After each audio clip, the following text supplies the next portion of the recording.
Awesome. Let's get going then. I'd like to start off by setting the scene of you and how you got to where you are. The Yeah. the point that comes to my mind time and time again is your accident and that video. Talk to me about Yeah. that. Explain to people what happened, and then I can relive it in the joy. In the joy, yeah. So I decided to become a climber, mountaineer, and expeditionist of nothingness, right? Of peaks of mountains, which makes no sense whatsoever, except for the journey there. But the destination is never anything. It's extremely gratifying because of the journey, not because of the actual destination. The view is beautiful, but the journey is really was the goal. Um, and as we were coming down from the summit in Mexico, which has been now, we're going on almost 14 years since my accident. Um, there was a rock slide. I pushed my uncle out of the way. There was a rock that came down, smashed me on the side of the hip. And I had a few choices to make as to how to react to this situation, um, how to take action, how to be a human being as well. Um, and yeah, I spent the 12 or more hours. I keep losing track of how many hours. It's like 12 some hours on the mountain, waiting for rescue. Got rescued. Took me 5 months to get out of a hospital bed. Learned how to walk again. Brought myself back to fitness and training and moving, and realized that my passion was to show people that you are able to do anything.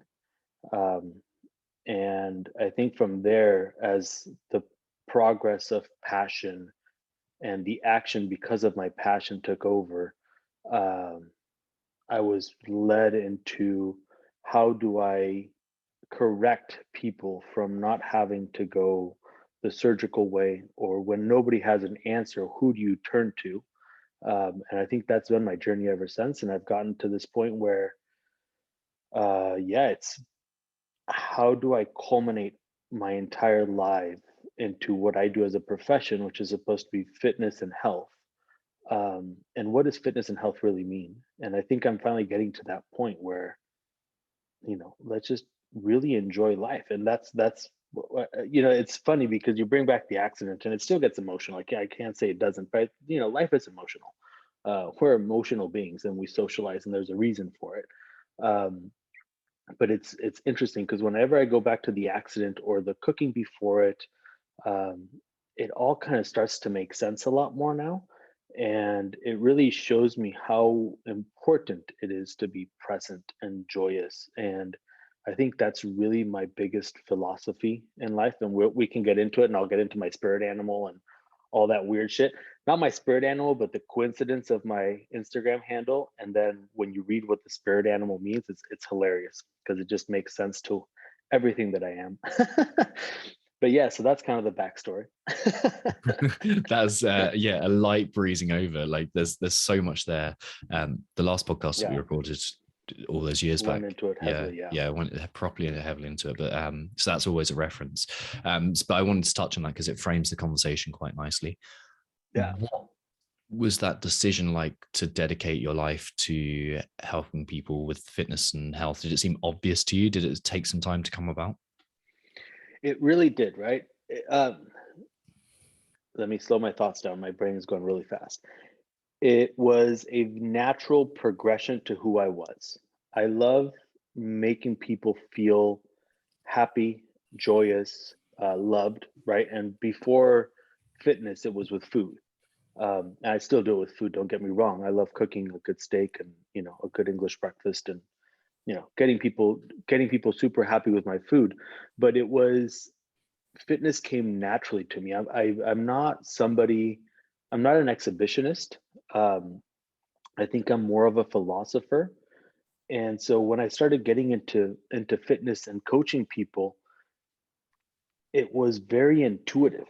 And no matter what I read or methods that were given to me, I still followed my own intuition and what I thought the person needed, which I think is what a coach really is, right? So, meaning, my coaching journey went with CrossFit, but I would have 5, 10 people in a class, and I would coach each one of them differently because intuitively I could understand that one person needed to be kind of pushed aggressively versus the other one needed to be soft talked and cared about through the workout.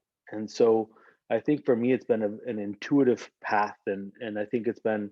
I don't want to sound too spiritual and holistic here, but I think that I really understand. I'm a big empath, and I understand who you are as a person, and I listen when I'm there in the moment with you, and I can help guide them through training, right? Whatever that training may be. Who did you learn that from? Man, I have no clue. There's so many crazy, like so I'm already early plugging movement ayahuasca, but there's been some interesting times when I'm training, right? And for me, I always have these reflections, and we can get deeper into that. But I think, it's things that you listen to when you're younger that stick to your head and never let go. Um, there's a very early time when I heard my mom say, you need to truly accept the person for who they are. And anything that you don't like about them is usually a reflection of yourself. And so in that point, I said, huh, I like it. And I still find it, Yeah. huh? Had she So been had she been reading Jung, or like what was happening I there? have no clue, man. Like, it's I, just I think new. I was like 7 or 8, not Yeah. 8, 9 years old because I just moved to the US. Yeah. And I just remember because I was having a hard time like transferring my life from Mexico to the US. And there was like, grumbles and things, kid dominance situations in primary school.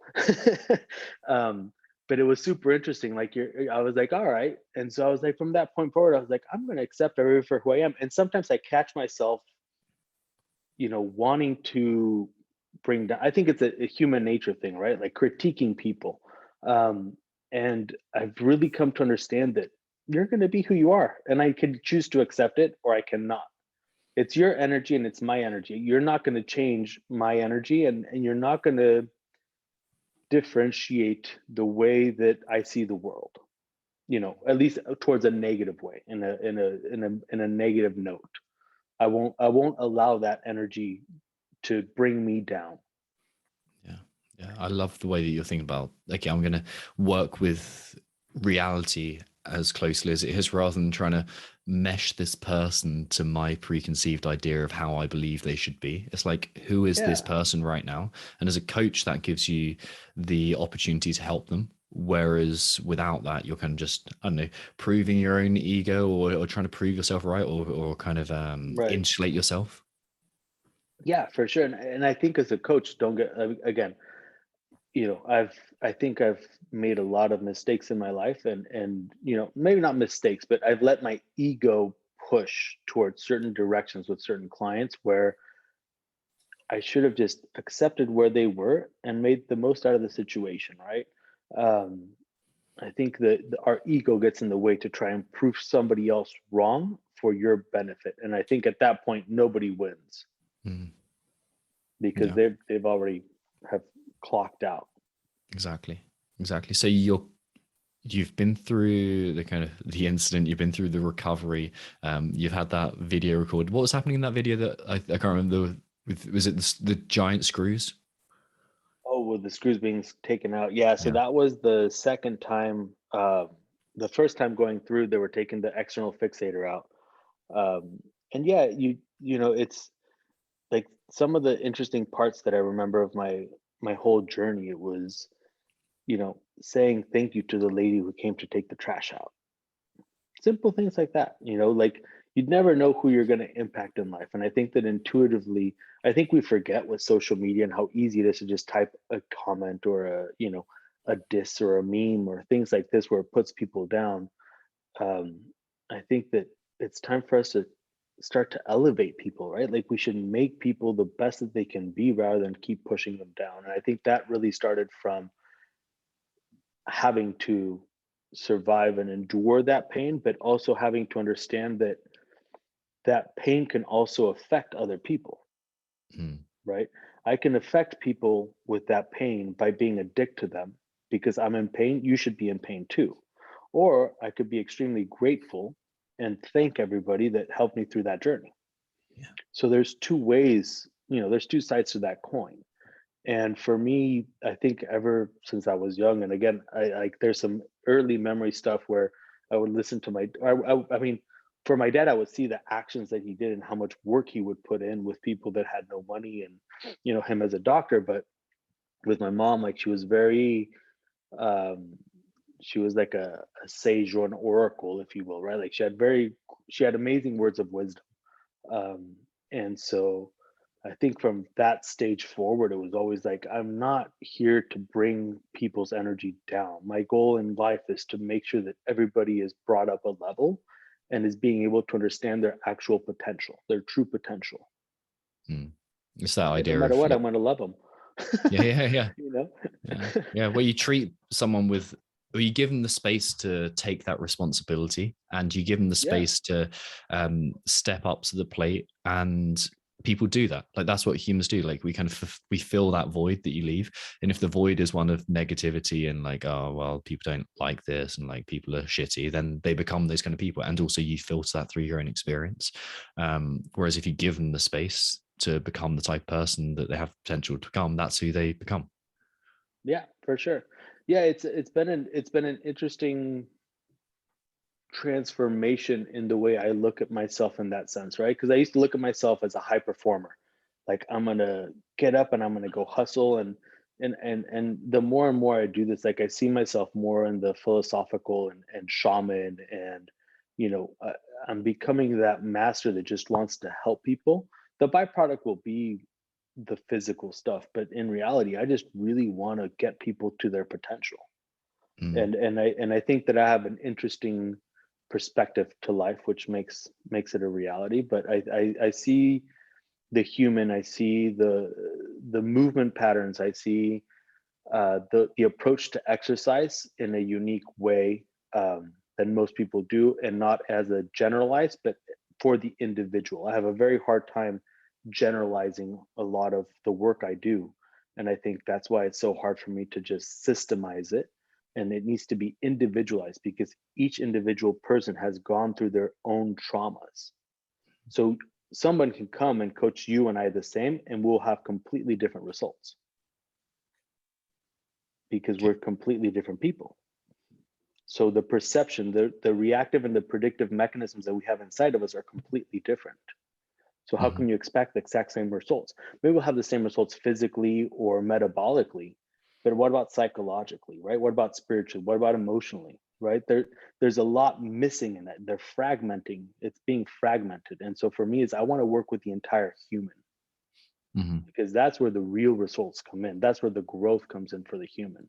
Well, because we're a human first and an athlete second. We're in an entirety of this being. And as soon as people try and treat a class of people, for example, exactly the same, that's when we get into difficulties, because we've got every single experience that not only they have had, but every single Right. one of their ancestors has created genetically that person, and then their own perception of that experience is, or their experiences of their life has created a very individual person with completely Yeah. different psychological temperaments, completely different physiology, like same baseline standard, but different modifications of that.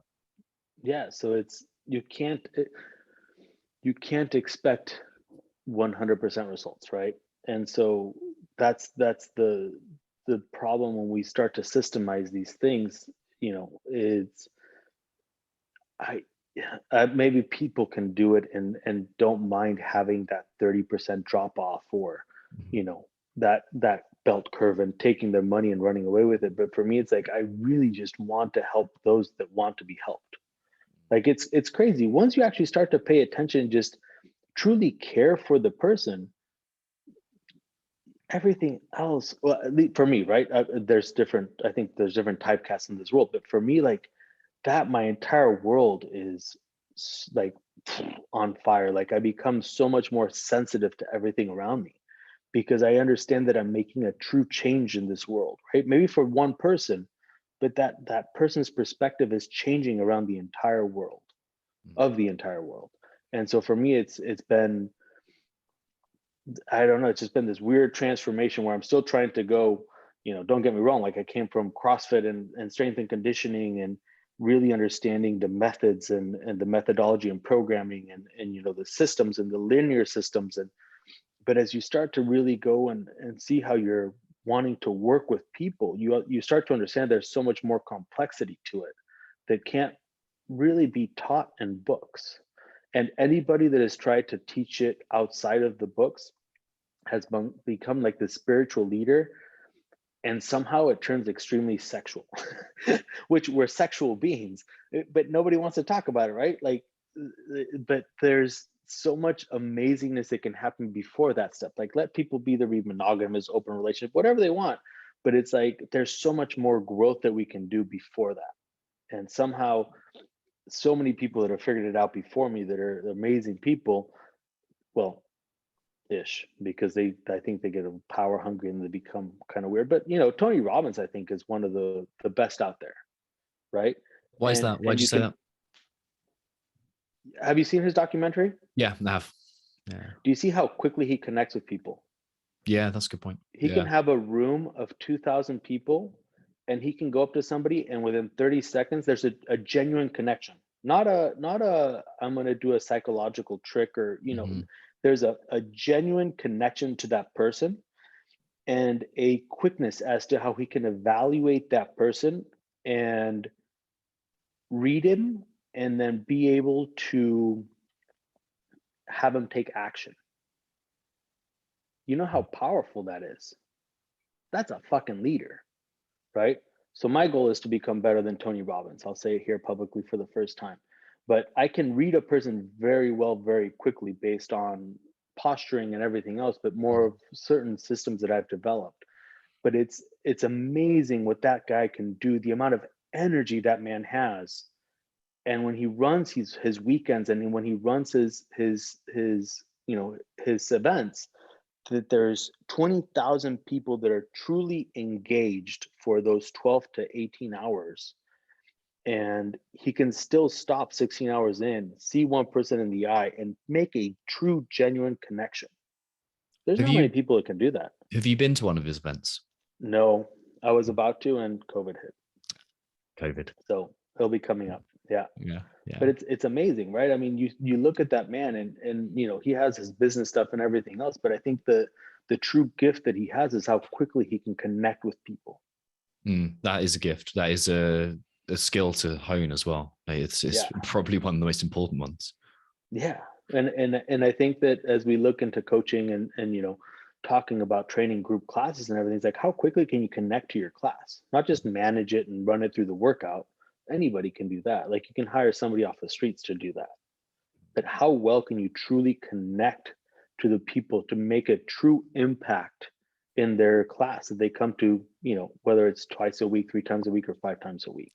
Hal Pauli in his book Freestyle always talks about he brings up this idea of like, every session I'm going to go up to each person and give them a gift. And to do that, you have to understand them first. Isn't like a gift isn't purely a technical cue. It might be, but it's not purely a technical cue. It's a technical cue delivered to an individual who receives it appropriately. And right. that requires a level of understanding first. Yeah, for sure. Okay. So that, go on. Sorry, I interrupted. No, I mean, I think that's really where the magic and coaching and working with people and, going back to like, what was it like for me to go in this fitness world? Like, it's a way for me to, I think, express the energy and the love that I have for people.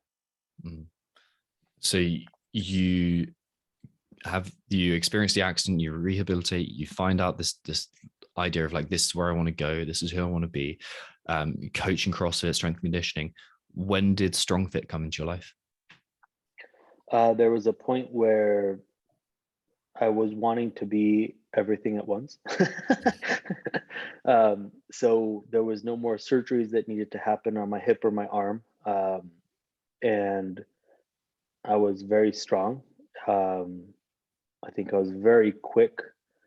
I didn't have endurance, but I was very quick. And I could move massive amounts of loads very quickly. And there was a point where I was kind of hitting this plateau where I kept breaking in the sense of not structural damage, but I kept having these, it wasn't even soft tissue trauma. It was like I would go 5 pounds or 2.5 kilos above my current PR, and my shoulder would go out or my back would go out for the next 6 weeks. Um, and I was like, okay, so maybe a coach could fix this. And I reached around the community at that time for a coach. And they all just sent me programming. And, it's taken me a while, and I'm a slow learner, Tom. But it took me a while to understand that exercises are a byproduct, right? Who cares what the exercise is?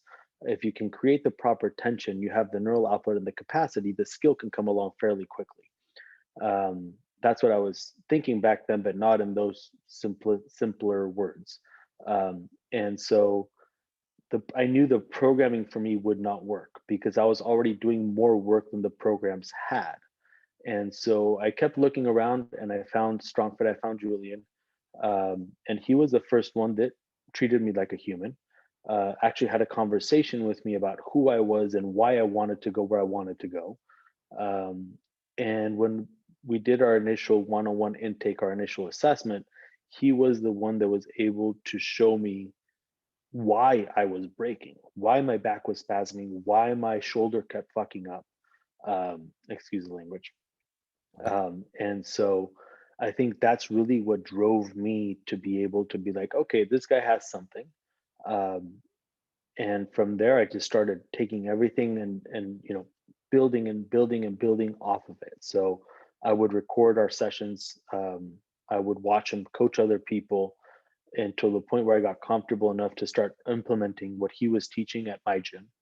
Um, and yeah, we kind of grew this relationship where we ended up traveling around the world for 4 years before COVID.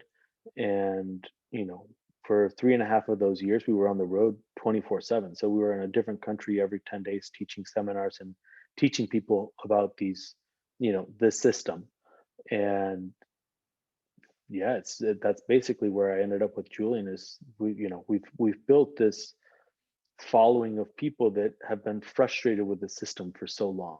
And because nothing seems to work. Like, I had a guy that came in yesterday to come see me, and he's been to the specialists in the Netherlands.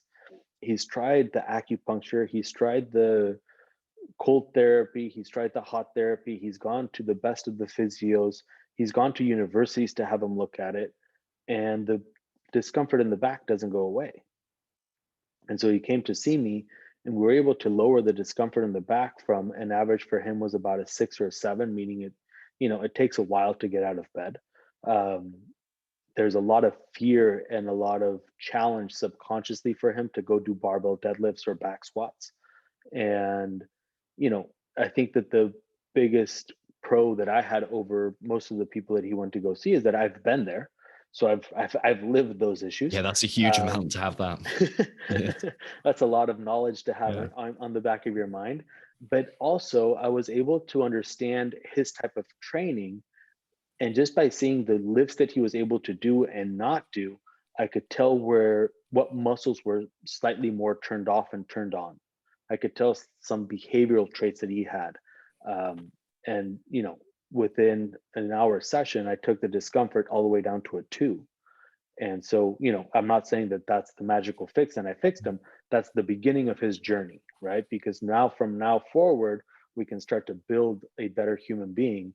We can start to change the approach to the barbell or the approach to training, and long term have somebody that will be able to go do a CrossFit competition if he wants to, or start a new sport, or play with his kids without the fear of his back blowing up, Mm, that's cool. Like, which is, yeah, it's everything. It's everything to have yeah. that choice rather than being defined into a rut or a kind of a preconceived notion of this is who I am, this is what I'm stuck with.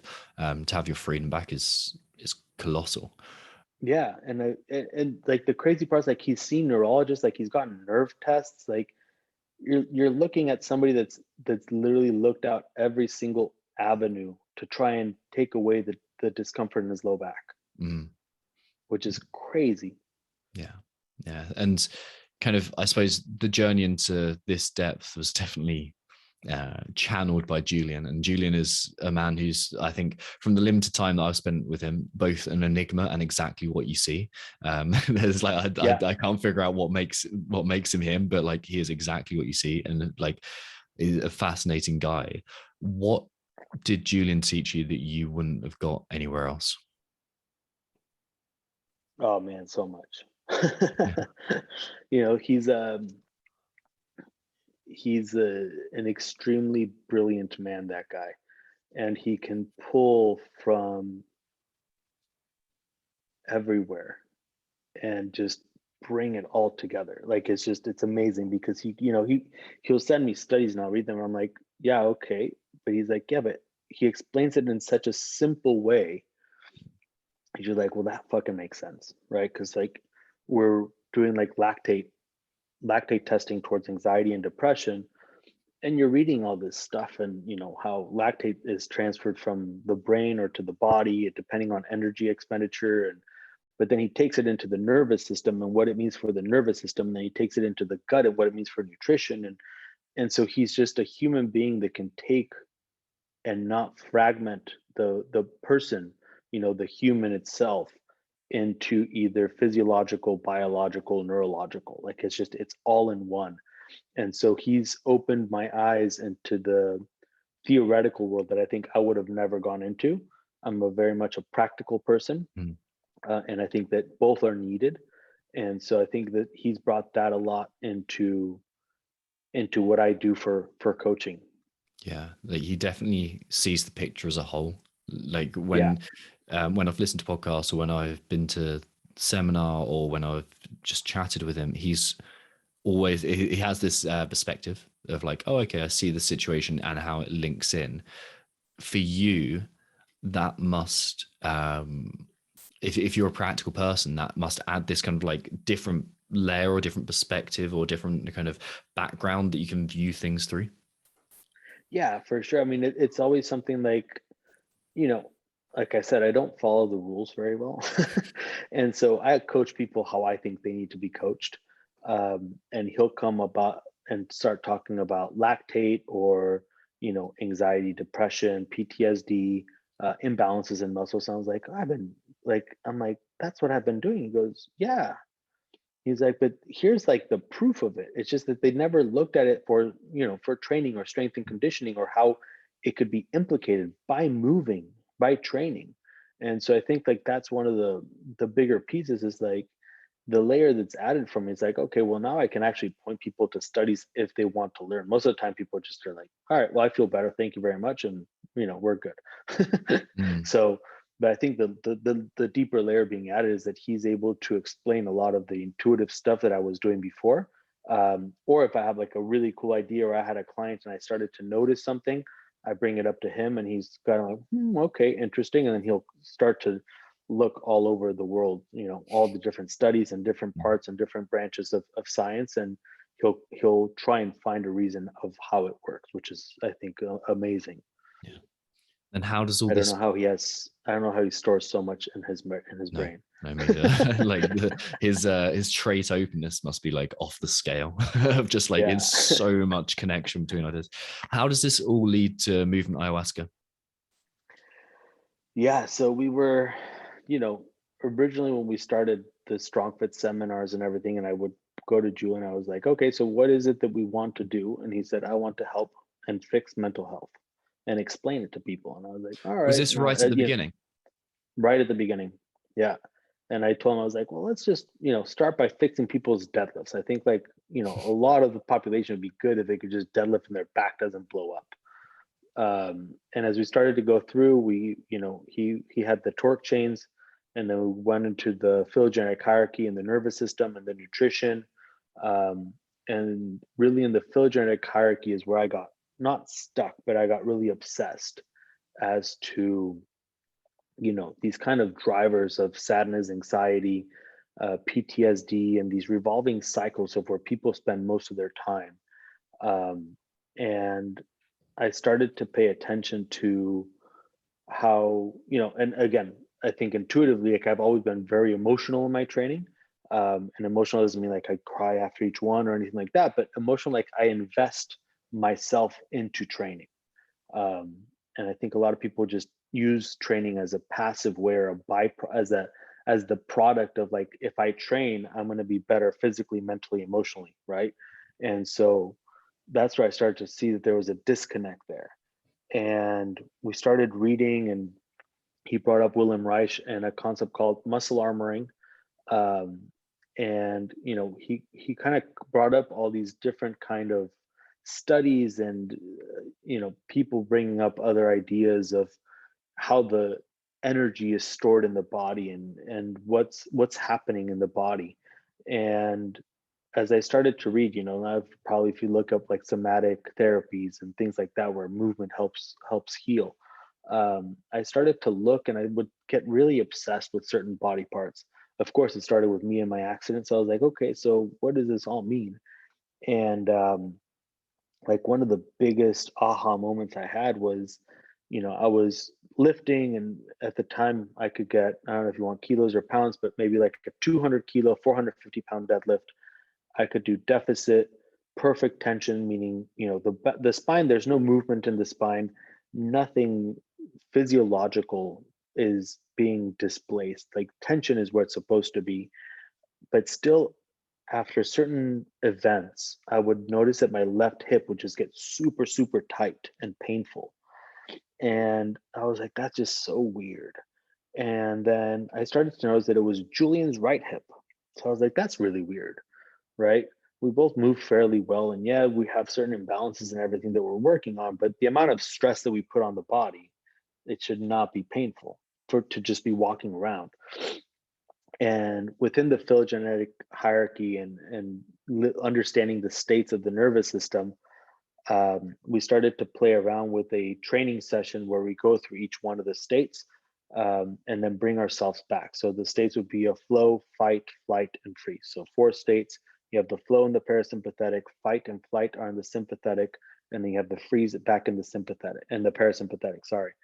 Um, and so we have a system that we created called the phylogenetic hierarchy workout. And I would do these cycles of training, and it was super crazy. Like, one day I was going through this workout, and I stretched, and I started just bawling my eyes out. Like, I'm talking like compulsions, like convulsions, sorry, like just shaking in the entire body and crying, right? Now, the interesting part is I'm in Melbourne, Australia, in a bodybuilding gym where there's like needles in the trash can, like, just to kind of like paint the picture of this dingy type bodybuilding gym where I was the smallest dude in the room. Like, there's just these big old dudes. And I'm just in the middle of this gym, like, just in the fetal position, crying and crying and crying. And I'm like, holy shit. And I don't know how long that time span was, but there was like dudes that came up to me, and I just remember like opening my eyes and going like, pull it together, Richard. Like, what the hell is happening? Like, unexplainable, right? And I was like, I don't even know what to do at this point. And I was like, no, I'm gonna keep crying because there's no controlling it. And tears just kept coming down. And people were like, this dude's fucking nuts. It took me a minute. I was able to kind of bring myself back down. I walked outside, I sat down, and I was like, holy shit, I take on everybody's stress. That's why. And it was just like boom, like, it just became like a very, like, that's what it is. Like, I am willing to listen to everybody and take on all their pain. I'm a big empath, and that's where all that energy's been stored. Interesting. And so I was like, wow. And I had like that realization, and then everything was like vivid. Like, I don't know if you've ever done MDMA, or ecstasy or anything Not like that. intentionally. Not intentionally, yeah. But so everything became like very, very bright. And I was like, holy shit. And not just everything became very bright, but then I knew that I took on people's energy. And out of nowhere, I was like walking down, and I was like, hey man, you're looking good today, bro. Like, just talking to random people, which I usually never really talk to random people unless I'm at a bar, and then I start drinking, and then, I like Well, to do my yeah. experiments. Richard Yoda comes out. But yeah, it just, everything became so clear to me. It was so interesting. And I got home, and I remember I told you, I was like, have you ever noticed that your left hip is tighter when you get frustrated at people? And he's like, no. He's like, but I'll pay attention. And he's like, holy shit. And like 3 weeks later, he was doing an assessment that the guy was just like, I just want to squat. And Julian's like, it's not about the fucking squat, man. Like, you don't understand. And you could just tell like Julian was just getting so frustrated to this client. And he finished and he walked off, and I was like, how's your right hip? He's like, it's so fucking tight. And I was like, boom. And so from there, I was like, huh, there's something there. And so for me, the phylogenetic hierarchy and really being able to understand how the body perceives information, and then makes a prediction to react to that information. And so if there's things that are not able to be expressed back out, they get stored in the body, right? And usually it's more towards the major traumas, but you know, if your boss yells at you twice a week, that's a major trauma. You know what I mean? There's only so much that you can tolerate before you have a fucking Mm. breakdown. Yeah. So I started to see the world slightly differently in that sense, and I think that was really where I devoted the next 3 years, just going like, okay, so how come different muscles can have different reactions? And I would just play with it because we were doing seminars. So I would have 50, 60 people to play with on a weekend, not play with in that sense, guys. Like make observations. They were beta testers. But I mean, I remember going like, hey guys, we're going to go play with this workout. And this is what I want you guys to think about. And this is what I want you to do, and just go for it. And we would have a class of 30 or 40. And through the workout, there was no objective finish, right? It was all constraint based. The workout's simple. So you carry the sandbag as far as you can. When you drop it, you bring it back in. That's it. That's all you have to do. And then you stretch either your right or your left glute med. That's how I left it. I gave a whole conversation about the phylogenetic hierarchy and everything, but I was like, just because I want to show you guys that training can be so much more than just these objective based sets and reps. And at least 1 to 2 people every single seminar, they would come back and the face would be frozen and they would be in tears, or these emotions would come up, or these traumas that have been analyzed mentally so they could survive and keep doing their thing, but physically had not been expressed. And so then I would take those cases on and I would work with them and try and see what we could do. And I mean, that's been my obsession, is just trying to understand how the body stores emotions and how can we lead it back to action, right? So I think a lot of times, like, that's what holds us back, is that we just get in this narrative where we just listen to the brain narrating itself without actually ever taking action. Mm. So that's where movement to ayahuasca kind of came from. And it doesn't all have to be towards negative traumas, right? But if you don't take action, like if you've had a super easy life, it's hard for you to take action because everything's handed to you. So why should you? It's too easy. So I show you that life can be difficult because life doesn't owe you a thing. I've Right? got about 40,000 places that I want to jump off from there. Choosing like, yeah, choosing one. Is it worth spending some time describing the phylogenic hierarchy a little bit, like, in more detail so people understand what we're talking about there? Yeah. If they want, they can also look up Dr. Steve Porges. I'm sure he can explain it a lot better. I'll give my version of it.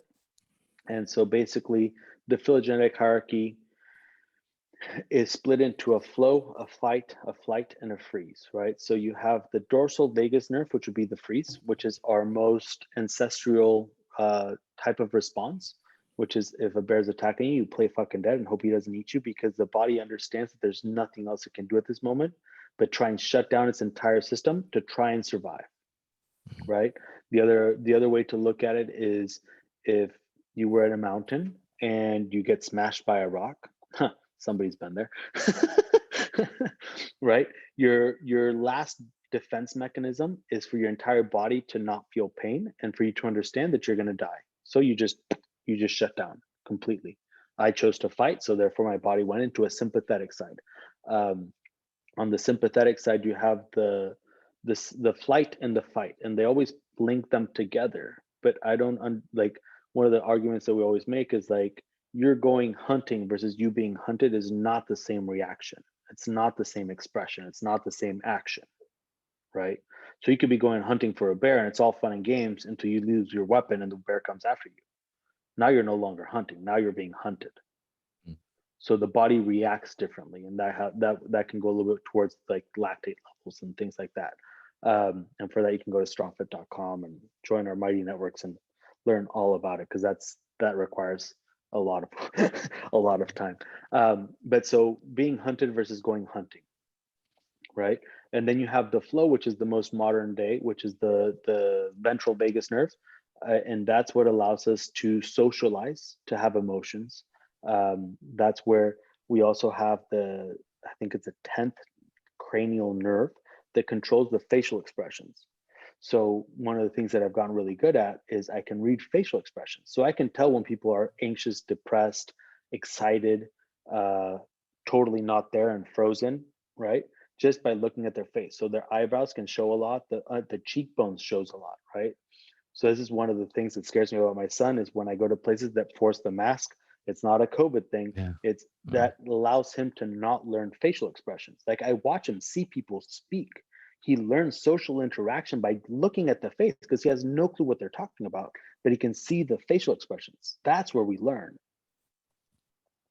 And so that's where I really started to pay attention to, outside of just how the body feels, is what is the face doing? So I can be doing a workout with 15 people, and I can tell you who's actually there doing the workout and who is just like, bah, who's there just moving the barbell because it's no longer seems like it's a dangerous thing, right? And he's zoned out thinking about, well, shit, tomorrow I have to take the kids to school, and is Marie going to come here and cook for me for dinner, or do I need to go out for dinner? Or, you know what I mean? Like, people just zone out. So now I can tell that completely.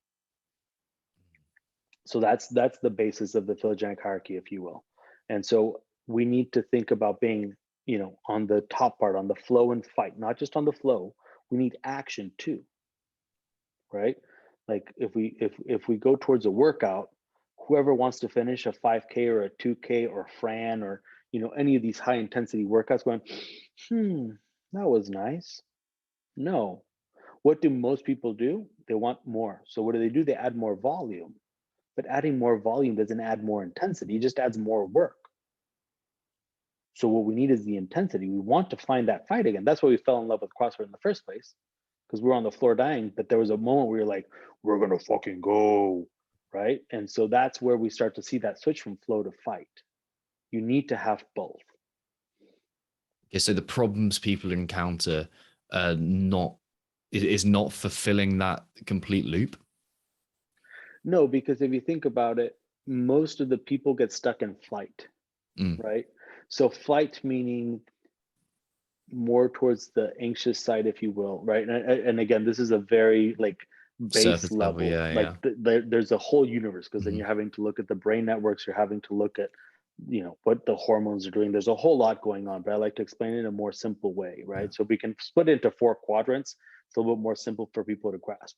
But if you have clients that are constantly giving you 70 to 80% of their energy expenditure, because they always think there's going to be 20 to 30% more to do, then they never reach their full potential.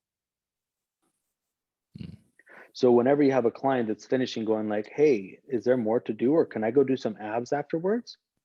That means they didn't reach their full energy expenditure. And mind you, some days that's needed because they have work, or they have to go deal with kids for another 12 hours, whatever it may be. But at least every once in a while, we should reach that full potential of, listen, I don't care what's going to happen, but I know one thing is that when you live here, you're not going to ask if there's anything else to do. And you're probably going to want to go home, eat, and hang out with your kids watching a movie, right? Go hang out, be safe in the cave. Which, if we go back to like primordial days, like that's what it was. It was like, we're going to go hunt, we're going to come back and just fucking eat and try and zonk out inside the cave. Maybe not that way, I don't know. I'm not a anthropologist, don't quote me on that. But like that's how I envision it. So there needs to be a place for all of it. And that's really the bigger side of things when we start looking at it, is it allows you to understand that depression and anxiety are not a negative thing, right? Panic attacks aren't negative. It's a function of the body. The problem is that we're trying to get the analytical brain to solve the issues that our body is having, which would lead towards understanding that the brain wants all the energy for itself. Yeah. Because I why suppose, should the body get energy? yeah, I suppose things don't persist through generations without a reason. There's going to be Right. there's a purpose that served at some point, and it stuck around because it served that purpose. So to think that it's a mistake to feel that way, it's a mistake to feel depressed, or it's a mistake to have an emotional response or a panic attack or whatever, Right. is to deny reality and evolution. Yeah, it's a social norm, right? It's the super ego taking over. And now it's not even the super ego taking, I mean, now it's a super ego taking over, but because you want to take the medication, because now it's cool to have anxiety. I mean, you look, the only reason I say that is like you read half, and don't come at me with hate mail, but it's, you look at all the memes that go up on Facebook or Instagram or Twitter, half of them are about anxiety and depression and making fun of it, which means that we have a fucking real problem. Mm. Because that means that we're trying to make fun of something that we know truly exists and yet are not willing to take action for it. So we'd rather take medication, continue to complain about the problems, make fun of the problems, but never, ever, ever take physical action or a holistic approach. Some will, don't get me wrong. The people that I'm working with have gotten frustrated with the system and have wanted to take action, right? And I'm not the only one. I understand there's a lot of coaches out there where people see this frustration of like, hey, I don't feel better with these medicine, right? And it's not changing anything. So I need to make a change. And there's a lot of great coaches out there also making a difference. But that's where you start to see that we have a social issue where this is becoming the norm, having panic attacks, having depression and depressive thoughts. Depressive thoughts are only there to show you what it's worth fighting for, if you think about it, right? Like you have it so easy now that why is it, like through the pandemic, horrible thing, but it's probably the best time in the world to have a pandemic. Yeah, Like if you're if we going to look have at a the timeline, pandemic, you want it to be 2021. I mean, food to your house, nonstop entertainment of whatever mindlessness that you're wanting to watch, right? Anything that you need at your house can be delivered. So, I mean, I understand it's a horrible thing, and I'd rather be outside playing and going and socializing and all of it. But I mean, could you imagine if that was back in like 1970s, 1960s, 1950s? Probably before that, they were like, yeah, well, people are going to die Yeah. because that's life. You know what I mean? Like, look at the Spanish flu, like the amount of people that died during the Spanish flu. But it's like, well, people understood how fragile life was. Like we live in a very safe society now. So it allows the depression and the anxiety to go because where do you find your validation from your community and your society, which would be through social media, which is all falsified. It's not actually taking action on anything. It's just being shinier on Instagram. So money's coming at a rapidly easy pace. If you're a young, like I'm watching, sorry, I'm jumping into another tangent, but like NFTs and cryptocurrencies, like you're seeing these kids that have absolutely no value for money because now they're multi-millionaires just by drawing these little pictures and shit, right? So the value of a dollar is not there. So then what's worth going out to fight for? Where is the loyalty to a clan? Where is, you know what I mean? Like, where is that going? It's all going digital. So you see these actions have repercussions because now people don't need to do anything really. And there's so many options out there that which one do you take? And so for me, I'm like, well, I don't need you to take all of them, but just take one and follow it through for a little bit. And you may fail, but then that may lead you to another one. That at least starts to get you out of that anxiety because now we're taking action. Now we're moving. Now we're expending energy outside of just the brain using up the energy. Okay, so thinking about we're becoming, I suppose it links into the dismissal of religion and the inheritance of a more scientific view of like, okay, we're going to get rid of the But feeling. social media is a new religion, isn't it? Yeah, my life is that, but Sadly. it Yeah. becomes more cerebral. It becomes more, okay, we're thinking like purely scientifically, and we're in our head a lot, and that kind of matches Hmm. up with that timeline. Yeah, for sure. I mean, you know, I don't think this is the right podcast, but look at metaverse. Whoa, Yeah. craziness, Yeah. right? All the energy going into that. And kids would much rather be there than be out in the real world playing, probably. Yeah. You know Then, what I mean? Like oh man, I it's could a go. scary thing, Yeah. Yeah. And but then it's the truth. is that where we jump into simulation theory as well? Yeah, right. So let's not Yeah. go there. But you know what I mean? But that's the stuff that I'm not trying to combat, but I'm trying to help people understand that there is a reason that there's anxiety and depression, and it could be because of past traumas, or it could be because you just don't take action on anything, or you're feeling lost and overwhelmed because you have cryptocurrencies, you have NFTs. I mean, we're in this new digital age where anything is possible. You understand that? Like, you could become whoever you want on the internet. Like, I bet you, and I can make this no, because I already have too many social media accounts, but I could make a social media account and I could become a drag queen. And you would believe me because my social media account only shows pictures of me as a drag queen, not the other 27, 23, and 50-minute hours of the day, right? So I just put on a dress, take a picture. So I could become whoever I want. You know how stressful that might be for some people that don't have an identity? Yeah. Well, it's a mismatch between reality and perception. Yeah. Perception is reality. Yeah. Well, yeah. But so you can see how people can have Yeah. these, Depends whose the perception, but yeah. right, Yeah. exactly.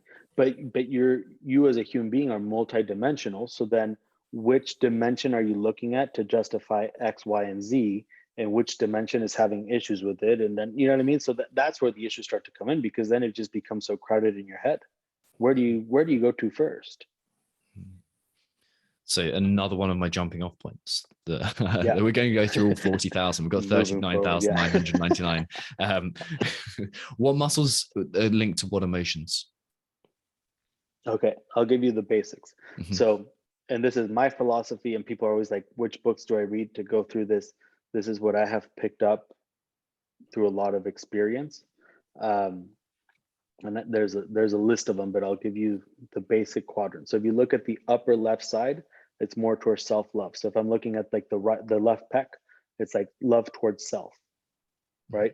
And so if I look at the right pec, it's happiness or pride towards self, right? When I'm looking at the lower body, it's empathy or love towards others. And then on the right side, it's frustration or anger towards others. And so there's like specific muscles that have certain feelings. The the thing to understand, like if you start looking at Taoism and you start to look at the chains that they also put up, is you have to understand that it's not just the muscle, like they have the organ and parts of the brain that all connect.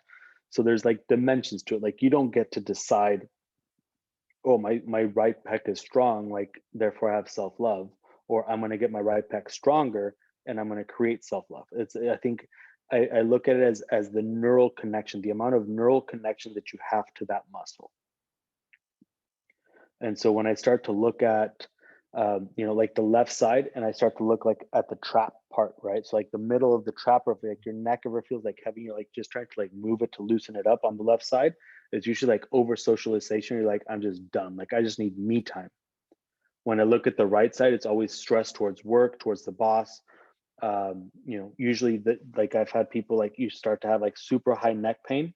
That's usually having to do with not being proud of yourself. So the right pec turns off. You have some dad issues or fatherly side issues. So the right upper pec turns off. And so this starts to go all the way up into your neck. And so, I mean, there's a whole list of them, but Yeah, that's just there's a examples. there's a lot of work to go in there. I was just and like, and as there's you're a talking, lot that you can do, yeah. And so then I started looking at like the chakras, and so there's a way that you can displace it, still connect to the pec, but then you disconnect with the breath, and so therefore you disconnect with the chakras, then you're not really there. So again, it's multidimensional, which is, it's, I'm trying to mix between the Eastern philosophies and what they've been doing for thousands of years, and then bring it in with modern theories and what the body's doing physiologically, neurologically, um, what the hormones are starting to move up and down, and all of that as well. what's the best argument in opposition to this? I don't know. I'm sure there are people out there who are like, okay, that's like, I don't believe that, or That's fucking crazy. Yeah. yeah, Have them come see me if you have anybody. So yeah, this is where, and I've yet to had one. I don't know if that's because people are afraid to talk to me, or yeah, I'm not that big of a person yet. I'm not global, right? Um, but so I had a very Dutch man, and Dutch people are worse than Midwesterners in the US, which means they bury their emotions very, very, very deep. And he was here for a coaches week, so it's 4-day workshop. And he's been to my seminar, so I've seen him a couple times, and every time I'm like, dude, I'm gonna get you. And so I don't get to decide.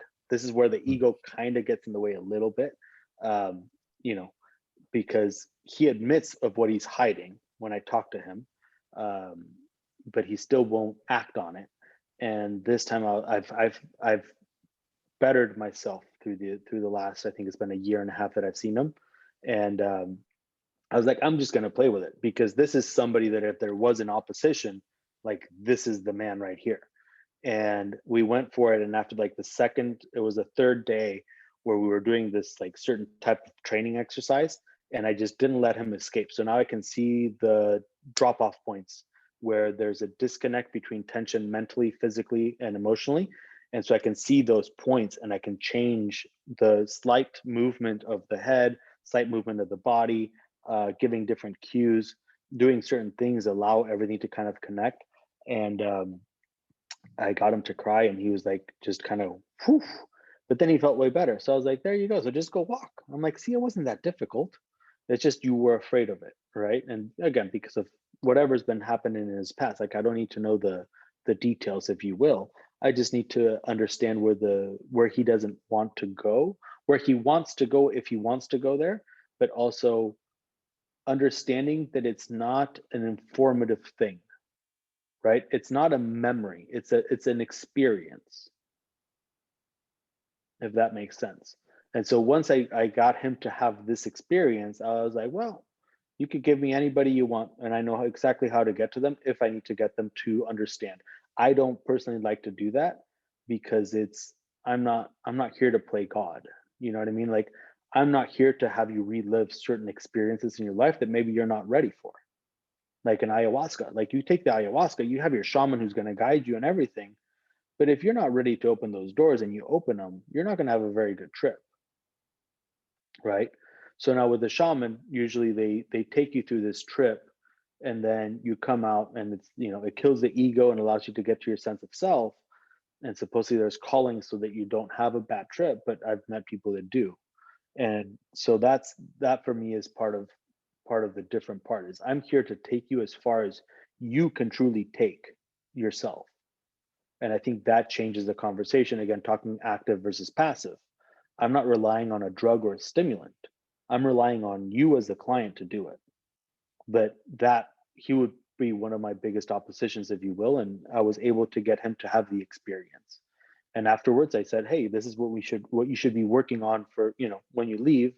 And at least I have a blueprint going forward for him that allows him to be like, okay, so if I want to work with myself in this aspect or this dimension of myself to be better for my kids and whatever my driving goal is, these are the steps that I can take.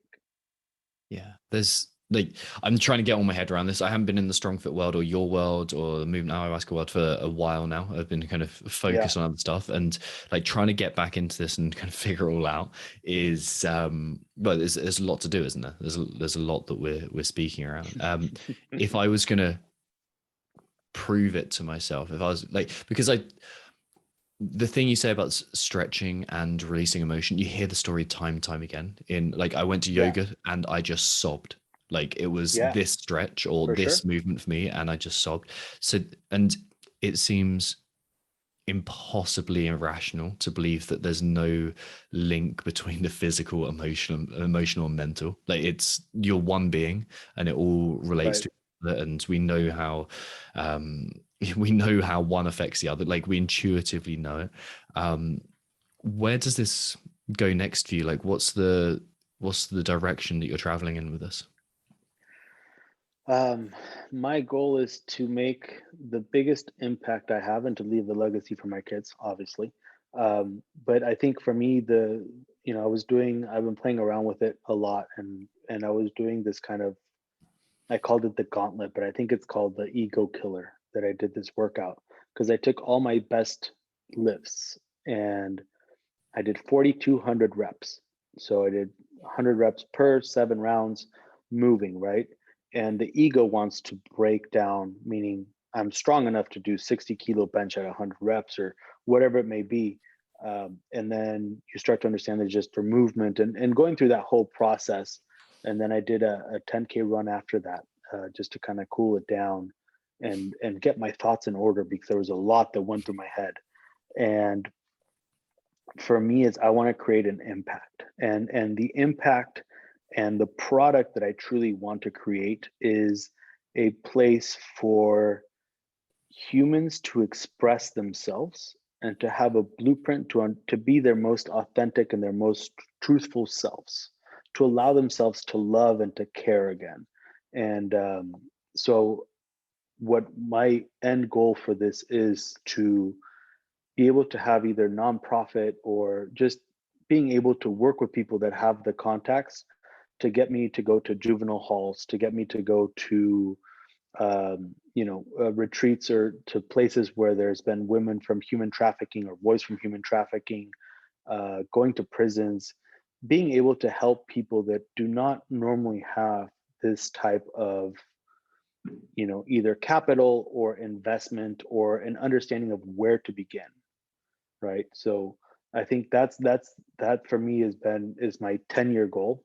Starting earlier than that, but my 10-year goal is to have a big impact in that world where I can really help people that do not have that have never been given the opportunity to be themselves. Mm.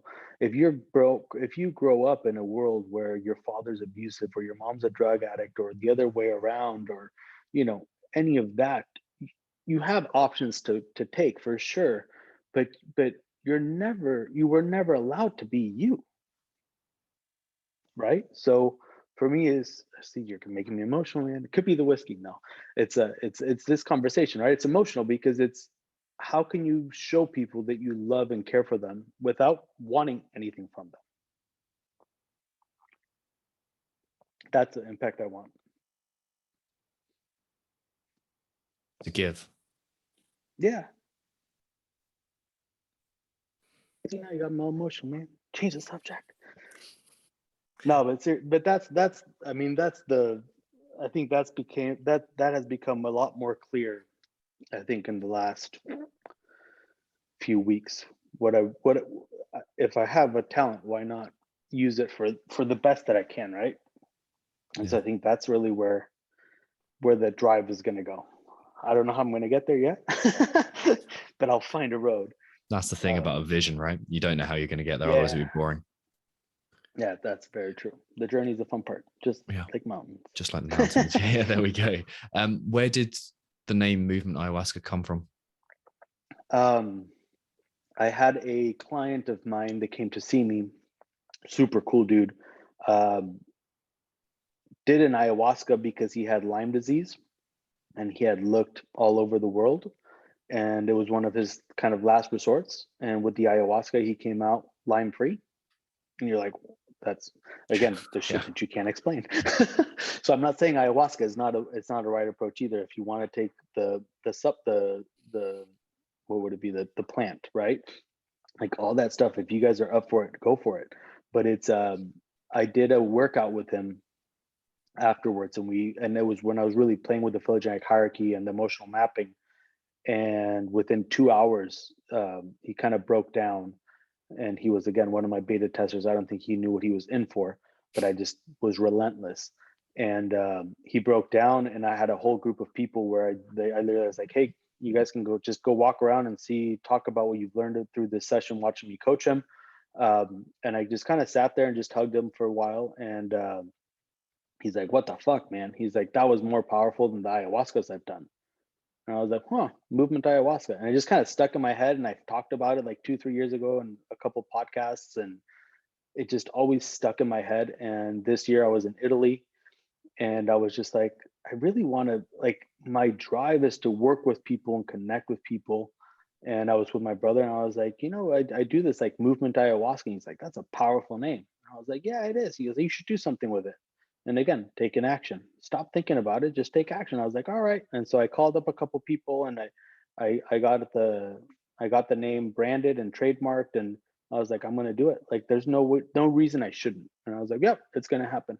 Movement ayahuasca, because I look at movement as a way for you to be able to take a trip, right? So when you were doing yoga and you were sobbing, it wasn't because you were sobbing from a memory, right? The memory might be a part of it, but there was an experience you were reliving as those muscles were tensing up. And maybe you don't even know what that was, but the body remembers that experience, and you're reliving that experience. And that the crying is the empathetic approach. It means that the muscles have expressed that anger, that fight, and now they've gone into acceptance, and that acceptance comes from an empathetic expression. Crying, it could be laughing, right? It could be crying and laughing, but that's the body going like, hey, we can surpass this, now we can move forward.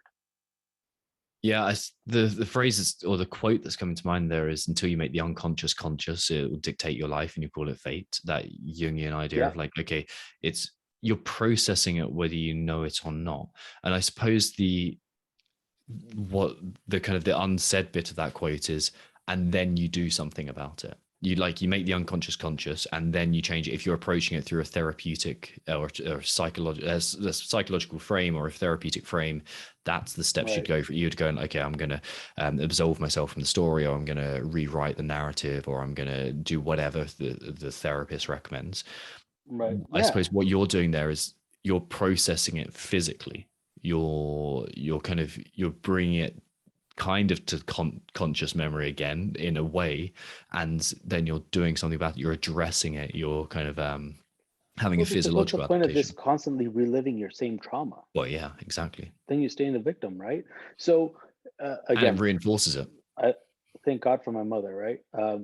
She used to always say, it doesn't matter what what that person did to you. What matters is how you reacted and how you act afterwards. Mhm. And so for me, I always tell people, I'm like, you know, the point that your father was abusive, for example, who cares if you yell at him or punch him? Maybe that's what's needed. Don't get me wrong, but maybe he's gone and you're still holding on to that. So he still has an attachment to it. So what you need to do is take action on it. We need to fucking express that anger. I don't think that you can truly accept any trauma. And, this comes from whatever, the variants of trauma. Like, I'm not saying it needs to be this massive trauma, but you cannot accept any trauma if you don't express the anger, express the energy towards it first. First Mhm. comes the expression of that anger, frustration, whatever word you want to put there, but that expression needs to be done physically before you can accept it. The analytical brain can always accept anything because it's trying to survive.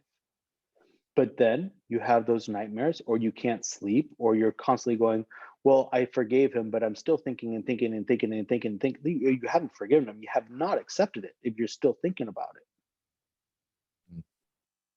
That means that Something it's still stuck in your mind. It's still changing who you are as a person.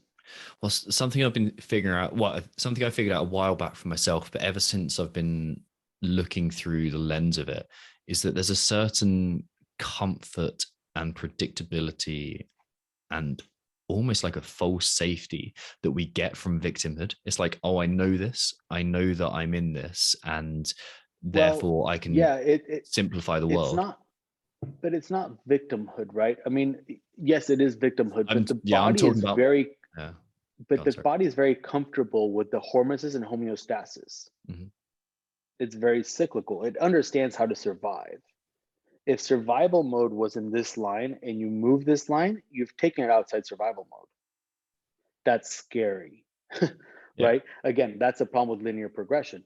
And so that's where you have addiction and you have, abusive relationships. They normally fall back into it. Maybe as a different person, they've learned something from the previous one, hopefully, but they fall back into it because that's what's comfortable. It takes years to rechange these behaviors. And there's going to be dips and there's going to be highs. right? We all understand that from training as a kind of superficial look at it. But if we look at addiction, if we look at abusive relationships and such, the body understands how to survive, whether that's to be in an abusive relationship or to take drugs because you can't handle it because the world's overwhelming. Like, I'd rather get beat but have a house, right? Or whatever it may be. And again, I'm sorry, I don't want to generalize what an abusive relationship is like because I know that there's many facets to it. But the the body and the human itself starts to get comfortable in its an environment. And changing that environment is very difficult. It takes some action, but then it takes also consistency. It takes love and care. There's so many facets to it. Uh, Listen, I'm not a magician. You know what I mean? Otherwise, I would already be making that huge impact that I was saying, and we'd cure a lot of the world's problems. But with hard work, with the person, the individual who wants to do the work comes in and shows up and wants to change itself, that's all I need because I understand that we're going to do a millimeter and then you're going to want to fall back to the same cycle. Why? Because it's safe. Not only safe, it's comfortable. It's what you're It's used to. predictable. It takes away the complexity of the Yeah. situation. You no longer need it's reactable, not predictable. You don't need to make new predictions because you know that you're going to get hit or you're going to get high. It's a Mhm. reaction to the overwhelming world. The prediction would be like, how do I get out of this? Well, shit, I don't know how. So I'm just going to be reactive and get and go back to the bad situation. Yeah. Yes. Let's It's take it out of mhm. that very deep Right. part and let's take it into training. My shoulder hurts. I could do something about it, or I could be reactive and still show up and just press with shoulder pain, right? My prediction goes, okay, I'm going to do something about it. I go see the physiotherapist. And then I go back to do the same thing without changing my behavior towards the press. Like, have you ever had clients that go, oh, I should stop doing barbell shoulder presses and move to a sandbag? No, because then Unless you they've lose, been you get listening to you guys. excluded from the group. Yeah. Yeah, but you know what I mean? Then you get excluded from the group. So that's not cool. So I'd rather just take the pain of the shoulder, but still be included and validated by the community in my CrossFit gym. Mhm. That's what happens. That's a perfect example. You become reactive, not predictive. Predictive would be like, hey guys, I'm not going to do barbell shoulder presses because I need to get myself better. Yeah. Well, I suppose what I meant by that is you can predict the outcome that you're going to get by continuing the same behavior. You can see the end result, and sometimes that certainty of the end result is far more compelling and safe than Then, than choosing to, especially standing outside a social situation and kind right. of electing to be different from the group. Yeah, for sure.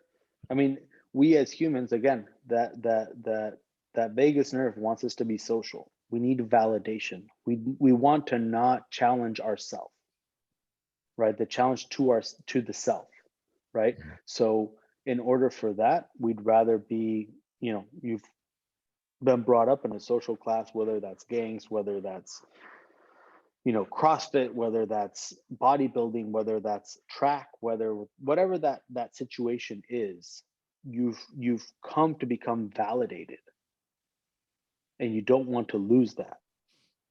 So you'd rather take the bad with a tiny bit of the good, which means you're not exiled from that community. Yeah. And you'd rather have your identity reinforced, the identity that you've constructed of this is who I am. You'd rather have that reinforced than question that. Well, yeah, and it's become, I mean, that it takes a long while before you understand that you need to either make a new one or you're just like, nah, I'm just gonna stay here. Yeah. Right. Yeah. And the problem now is that the identity is so reinforced with social media, Mm-hmm. which makes it that much harder because it's like, well, now I don't just have the influence of the 100 people at my gym, but I have my 1,000, 2,000, or whatever followers. Now what do I do?